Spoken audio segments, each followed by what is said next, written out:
운동장에서 청팀과 백팀이 사라졌습니다. 승자도 없고 패자도 없는 운동회. 지금 대한민국 초등학교에서 실제로 벌어지고 있는 일입니다. 아이가 상처받을까봐, 기가 죽을까봐 경쟁이라는 단어 자체를 교육에서 지워버린 겁니다. 그게 사랑이라고 믿으면서요. 그런데 30년 넘게 교단을 지킨 교사들은 지금 완전히 다른 이야기를 하고 있습니다. 이 선택이 아이를 보호하는 게 아니라는 겁니다. 아이가 어른이 됐을 때 가장 필요한 능력을 통째로 빼앗고 있다고요. 운동회가 사라진 학교, 현장학습을 포기한 학교, 그리고 가방 주인이 엄마인 아이들까지, 이 모든 이야기가 사실 하나의 뿌리에서 나오고 있다는 걸 오늘 하나씩 풀어서 이야기해 보겠습니다. 구독, 좋아요는 사랑입니다. 국가 수준 학업 성취도 평가를 보면 중학교 3학년 수학 기초학력 미달 비율이 13%에 달하고 고등학교 2학년은 16.6%까지 치솟갔는데, 이건 단순한 학력 문제가 아니라는 게 현장 교사들의 공통된 말입니다. 학력이 떨어진 게 아니라 아이들 자체가 달라졌다는 겁니다. 무언가를 시도해보려는 의지가 사라졌고, 조금만 어려우면 바로 포기하고, 불편한 상황을 버티는 힘 자체가 없어졌다고요. 코로나 이후로는 더 심해졌습니다. 발표력이 현저히 떨어졌고, 과학실에서 실험기구를 손으로 잡는 것 자체를 두려워하는 아이들이 생겼는데, 90년대였다면 서로 하겠다고 손 들던 행동들이거든요. 그만큼 아이들이 근본적으로 달라진 겁니다. 30년을 교단에 선 교사가 이렇게 말합니다. 90년대 기준 하위권 아이와 지금의 상위권 아이가 비슷한 수준이라고요.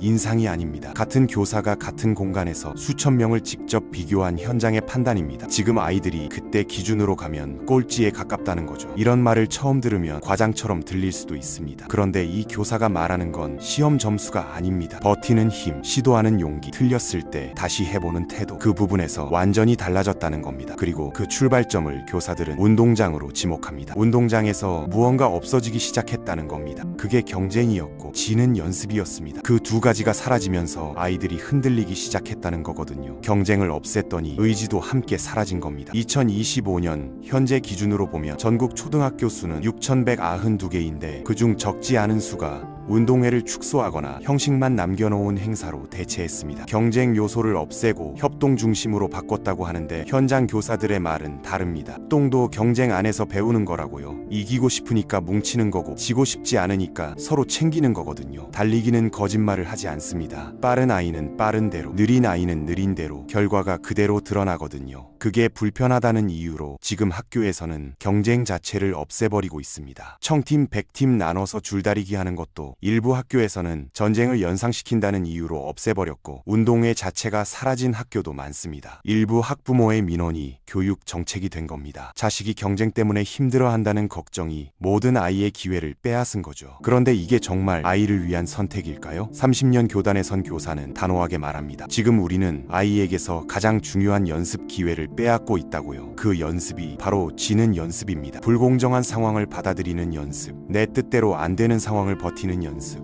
그리고 느린 팀원을 핍박하는 게 아니라 다독이는 연습이요. 이 모든 게 운동장에서만 할 수 있는 공부인데 교실에서는 배울 수 없는 것들입니다. 생각해보면 운동회는 원래 그런 자리였습니다. 공부를 못해도 달리기 하나로 영웅이 될 수 있었고, 꼴찌여도 같이 뛰어줬다는 것 자체가 기억에 남는 날이었거든요. 그 자리를 없앤 게 아이에게 뭘 남겼을까요? 안전, 아니면 경험의 공백. 이 교사는 매일 이어 달리기를 시켰습니다. 학부모들 사이에서 너무 심한 거 아니냐는 소리가 나올 정도였. 달리기가 만천하에 나의 상태를 드러내는 행위이기 때문이라고 했습니다. 그 노출 자체가 교육이라는 거죠. 잘 달리는 것도 드러나지만 거북이처럼 느리게 달리는 것도 고스란히 드러나거든요. 그걸 나 스스로도 인정하고 옆에 있는 팀원들도 보면서 받아들이는 것, 그게 이미 공부라는 겁니다. 경쟁 안에서 배우는 거죠. 우리 팀에 느리게 달리는 아이가 있을 때 그 아이를 핍박하면 안 되고 위로해야 한다는 걸 1학년 나이에도 깨닫습니다. 야, 천천히 달려도 돼. 우리가 나머지를 책임질게. 이런 말이 6살짜리 입에서 나오는 거거든요. 경쟁을 없애서 배우는 게 아니라 경쟁 안에서 배우는 겁니다. 이 교사가 기억하는 일이 있습니다. 달리기를 정말 못하는 아이가 마지막 주자를 해보고 싶다며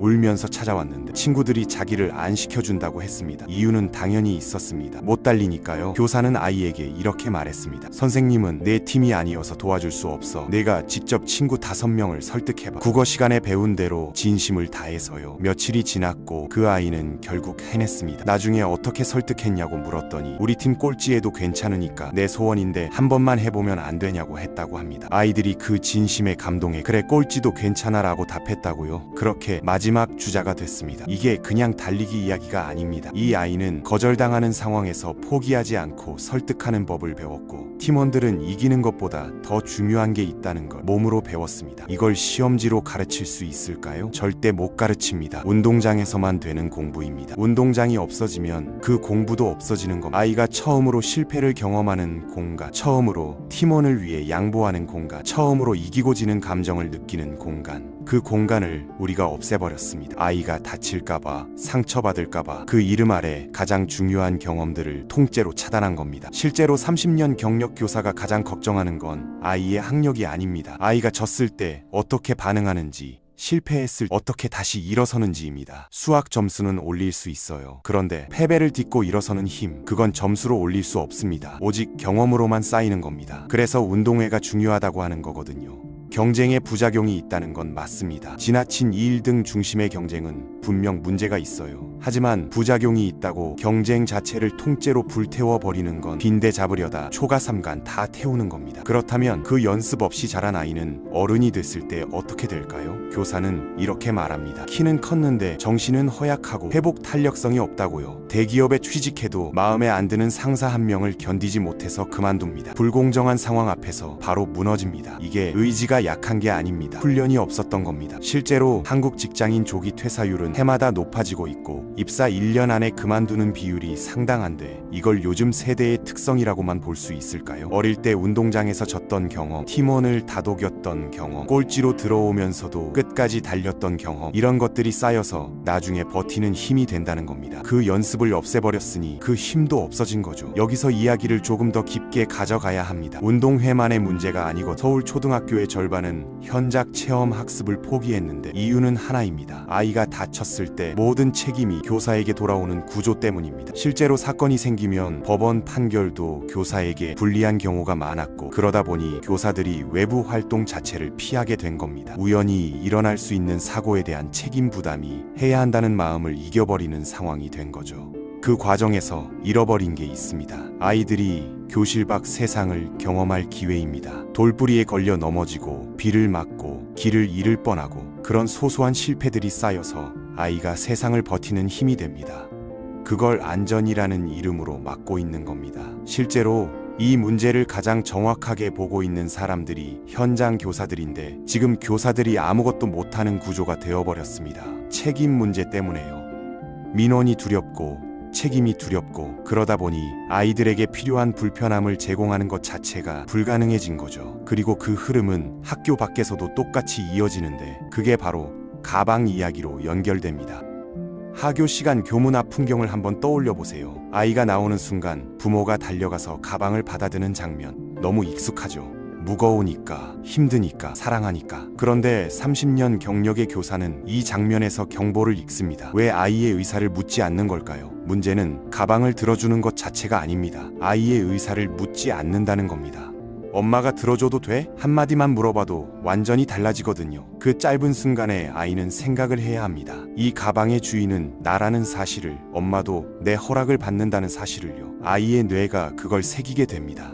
주인의식이라는 게 이렇게 작은 데서 시작되는 겁니다. 반대로 묻지 않고 그냥 드는 것만으로도 아이의 뇌는 반대 방향으로 학습합니다. 일주일이면 결론이 내려지는데 이 가방의 주인은 내가 아니라는 거죠. 그 안에 있는 공책도 알림장도 준비물도 전부 내 것이 아니게 됩니다. 그래서 실제로 학교에서 준비물을 안 가져온 아이에게 왜 안 챙겼냐고 하면 요즘 아이들이 하는 말이 있습니다. 선생님, 우리 엄마가 안 챙겨줬어요. 이게 그 아이 잘못일까요? 그렇지 않습니다. 가방의 주인이 엄마가 된 거예요. 아이는 처음부터 그 가방을 자기 것으로 생각해 본 적이 없는 겁니다. 준비물을 챙겨오지 않은 건 부주의가 아니라 처음부터 그게 자기 일이 아니었던 거죠. 이게 그냥 준비물 문제로 끝나지 않습니다. 귀가 후 부모가 가방을 먼저 열어서 알림장 확인하고 째 챙겨주고 다음날 준비물 넣어주고 이게 매일 반복되면 아이는 스스로 뭔가를 챙기는 경험을 한 번도 못하게 됩니다. 그러다 공부로 넘어가면 어떻게 되냐면 공부를 엄마를 위해서 하는 아이가 됩니다. 엄마가 가장 속상해하는 게 내가 공부 안 할 때니까 엄마를 달래려고 책상에 앉는 거예요. 이건 학습이 아닙니다. 협상입니다. 주체성이 없는 아이에게 스스로 공부하라고 하는 건 열쇠를 빼앗아 놓고 문을 열라고 하는 것과 같습니다. 부모의 과보호적 행동이 자녀의 독립적 성장을 방해하고 성인이 돼서도 의존적인 존재로 머물게 한다는 연구 결과도 있거든요. 가방 하나가 이 연쇄를 만들어냅니다. 내적 강인함을 기르지 못한 아이는 열등감과 심리적 불안으로 이어진다는 연구 결과도 있습니다. 가방에서 시작해서 공부까지, 준비물에서 시작해서 직장까지 이렇게 연결되는 겁니다. 그리고 그 과정에서 부모는 내가 아이를 위해 다 해줬다고 생각하지만 아이는 정작 아무것도 스스로 해본 적이 없는 어른이 되는 겁니다. 그렇다면 어떻게 해야 할까요? 교사의 방식은 간단했습니다. 수학 문제집을 풀 때 몇 문제를 풀어라 라고 지시하는 게 아니라 네가 몇 문제 풀면 충분히 익힐 것 같아? 라고 아이에게 거꾸로 묻는 겁니다. 이 방식은 처음엔 비효율적으로 보입니다. 직접 알려주면 빠른데 왜 돌아가냐고요. 하지만 그 돌아가는 과정에서 아이는 판단력을 키웁니다. 내가 얼마나 아는지, 내가 얼마나 노력해야 하는지 스스로 가늠하는 능력이요. 이걸 어릴 때부터 연습하지 않으면 나중에 어른이 돼서도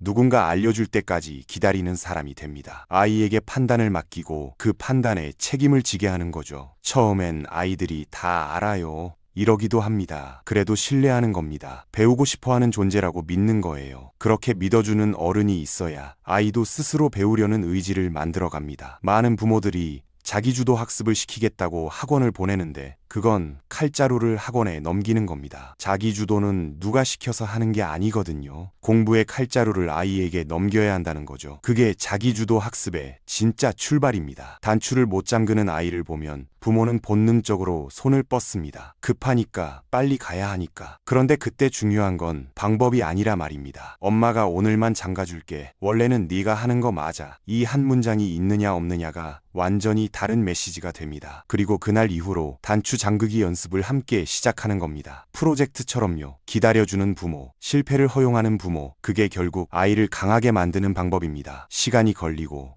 답답하고 때로는 지각도 할 수 있습니다. 그래도 그 과정이 아이에게는 성장이거든요. 그런데 많은 부모들이 초등학교 들어가기 전까지는 다 해주다가 갑자기 학교 가면 알아서 해 라고 합니다. 연습할 시간도 안 줬고 기다려준 적도 없으면서 왜 못하냐고 하는 거죠. 그건 아이 잘못이 아닙니다. 연습할 시간도 안 줬고 기다려준 적도 없으면서 왜 못하냐고 하는 거죠. 그건 아이 잘못이 아닙니다. 이제까지 다 해줬는데 갑자기 못한다고 답답해하는 건 순서가 거꾸로 된 겁니다. 교사는 이걸 이렇게 정리합니다. 학교는 아이가 도전해보고 아파해보고 속상해보는 곳이어야 한다고요. 그 아파함까지가 성장이라고요. 지금 학교에서도 집에서도 아이가 조금이라도 불편해할 것 같으면 어른들이 먼저 달려가서 치워버립니다. 그렇게 불편함 없이 자란 아이는 어른이 됐을 때 더 큰 불편함 앞에서 완전히 무너집니다. 회복 탄력성이라는 건 타고나는 게 아닙니다. 조금씩 아파하고 조금씩 이겨내는 경험이 쌓여서 만들어지는 겁니다. 어릴 때 작은 상처를 입어보지 않은 아이들은 커서 큰 위험을 피하는 방법을 모릅니다. 운동장에서 꼴찌로 들어오는 경험이든 친구와 싸우고 화해하는 경험이든 그 모든 것들이 내성을 키워주는 거거든요. 이걸 없애는 건 아이를 위한 게 아닙니다. 가장 아이러니한 건 이렇습니다. 정보는 넘쳐나고 부모들은 그 어느 때보다 열심히 공부하면서 아이를 키웁니다. 골든타임을 놓치면 큰일 난다. 중학교 전에 이걸 해야 한다. 온갖 말들이 쏟아진 그 정보들이 부모를 더 불안하게 만드는 겁니다. 그런데 현장 교사가 보는 현실은 반대입니다. 더 많이 시킬수록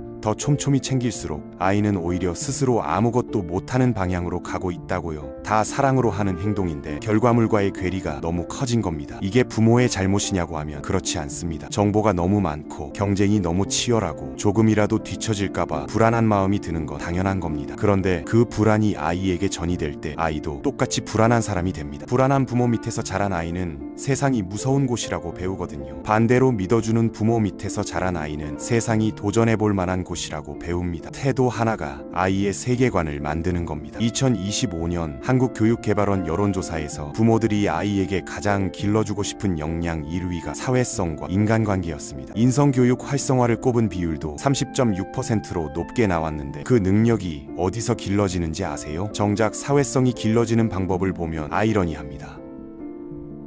부모가 원하는 역량을 아이에게 길러주려면 부모가 아이에게 불편함을 경험하게 해야 합니다. 마음에 안 드는 짝꿍을 바꿔달라고 민원을 넣는 게 아니라 괜찮아, 네가 먼저 말을 걸어봐 라고 해야 한다는 거죠. 그 선택 하나가 아이의 평생 사회성에 영향을 미칩니다. 사회성과 인간관계는 불편한 상황을 버텨내면서 길러지는 겁니다. 마음에 안 드는 짝꿍과 1년을 보내면서 느린 팀원과 함께 달리면서 때로는 지면서요. 그 훈련을 없애면서 그 능력을 바라는 겁니다. 완벽한 모순이죠. 괜찮은 아이들한테는 공통점이 있습니다. 친구가 장난으로 툭 건드려도 걔 바빴나 보죠 하고 넘깁니다. 세상 탓을 하지 않고 자기 안에서 답을 찾거든요. 수업 태도도 좋고 급식 시간 태도도 좋고 자존감이 높습니다. 모든 게 연결돼 있는 겁니다. 그 능력은 어디서 오는 걸까요? 부모가 학교를 신뢰하는 가정에서 옵니다. 내 아이를 믿고 선생님을 응원하고 학교에서 벌어지는 일에 일단 그런 사정이 있었겠지 하고 시작하는 부모. 그 태도가 아이에게 그대로 전이 됩니다. 아이가 다쳐서 왔을 때 일단 위로하지만 마음속으로는 그런 사정이 있었겠지가 출발인 부모와 어떻게 그럴 수 있어로 시작하는 부모. 결과물이 완전히 다릅니다. 아이가 세상을 대하는 태도가 달라지는 거거든요. 반대로 짝이 마음에 안 든다고 교사에게 바꿔달라고 하는 부모 밑에서는 마음에 안 드는 세상을 바꾸려느라 잘합니다. 그런데 세상은 바꿀 수 없거든요. 나를 바꾸는 것만이 가능한 겁니다. 아이의 짝꿍은 그냥 짝꿍이 아닙니다. 아이가 처음 만나는 세상입니다. 그 세상을 아이 대신 바꿔주려 하면 아이는 진짜 세상 앞에서 한 발짝도 못 내딛는 어른이 됩니다. 학교는 아이가 첫 번째로 경험하는 조직화된 사회이고 그 사회를 부모가 무시하거나 통제하려는 채로 크면 진짜 사회에 나왔을 어떻게 적응할지 생각해보면 아찔합니다. 부모는 아이를 길러내는 존재가 아닙니다. 아이와 함께 성장하는 존재입니다. 그런데 지금 많은 부모들은 열심히 돈 벌고 열심히 정보를 모아서 아이를 잘 길러내야지 하고 달려갑니다. 그러면 부모는 부모대로 지치고 아이는 아이대로 의존적이고 회복 탄력성 없는 어른이 됩니다. 다들 잘 키운다고 내모는 이 길이 어쩌면 서로를 불행하게 만들고 있는 건 아닌지 생각해봐야 합니다. 아이를 믿어주는 것, 기다려주는 것, 그리고 넘어질 자리를 미리 치워주지 않는 것, 그게 지금 우리 아이들에게 가장 필요한 교육입니다. 거창한 사교육도 아니고 값비싼 교재도 아닙니다. 그냥 한 발짝 물러서는 겁니다. 물러선다는 게 포기하거나 무관심하다는 뜻이 아닙니다. 아이의 성장을 믿고 기다리는 겁니다. 아이가 실수를 했을 때 바로 달려가서 고쳐주는 게 아니라 어떻게 할 거야? 라고 먼저 물어보는 겁니다. 그 한마디가 아이에게 나는 내 문제를 스스로 해결할 수 있는 사람이라는 믿음을 심어줍니다. 그 믿음이 쌓여서 회복 탄력성이 되고 그 회복 탄력성이 어른이 됐을 때 진짜 힘이 됩니다. 부모가 아이에게 줄 수 있는 가장 큰 선물은 불편함을 견디는 힘입니다. 1등 자리가 아니라 꼴찌에서 다시 일어서는 경험이요. 운동회에서 1등을 없애는 게 아니라 꼴찌가 되어도 다음에 더 잘할 수 있다고 말해주는 부모가 필요한 겁니다. 그 부모가 되는 방법은 거창하지 않습니다. 가방을 받아들기 전에 한마디 묻는 것, 준비물을 대신 챙기지 않는 것,